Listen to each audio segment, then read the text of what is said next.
কাঁথি পুরসভার সামনে বিক্ষোভ আমানতকারীদের, বিক্ষোভে সামিল কংগ্রেসও। শুধু স্থায়ী আমানত প্রকল্প নয়, একাধিক ভুয়ো আবাসন প্রকল্প দেখিয়েও সারদার বিরুদ্ধে টাকা তোলার অভিযোগ উঠেছে।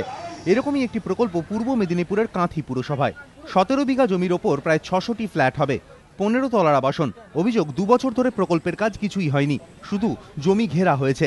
ফ্ল্যাটের বুকিং হিসেবে লক্ষ লক্ষ টাকা হাতানোর অভিযোগ উঠেছে সারদার বিরুদ্ধে। কত টাকা দিয়ে ফ্ল্যাটটা বুক করেছিলেন? এই 2 লাখ 50,000 চেকে দিয়েছিলাম। কবে? চেকে ডেটেতে 2/7/2012। কাঁথি পুরসভা সূত্রে খবর, 2011 এপ্রিলে সারদার এই আবাসন প্রকল্পের জন্য আবেদন করা হয়। মাত্র 3 মাসের মধ্যেই ছাড়পত্র দেয় তৃণমূল পরিচালিত পুরসভা। কিন্তু সমুদ্র উপকূলবর্তী এলাকায় 5 তলার বেশি উঁচু বাড়ি তৈরির নিয়ম নেই। সেখানে কিভাবে ছাড়পত্র পেল সারদার এই 15 তলার আবাসন প্রকল্প?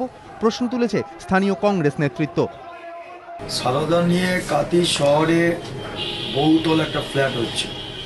আমরা জানি যে কাঁথি শহরে 5 তলার বেশি ফ্ল্যাট স্যাংশন করা হয়নি।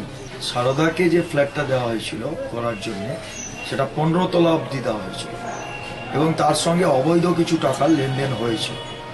এবং এই ফ্ল্যাট প্রায় 75 ভাগ বিক্রি হয়ে গেছে এবং প্রায় কয়েক কোটি টাকা এখানে লেনদেন হয়েছে। এ ব্যাপারে অবশ্য তৃণমূল পরিচালিত কাঁথি পুরসভার মুখে কুলুপ। ঋত্বিক প্রধান, এবিপি আনন্দ, পূর্ব মেদিনীপুর।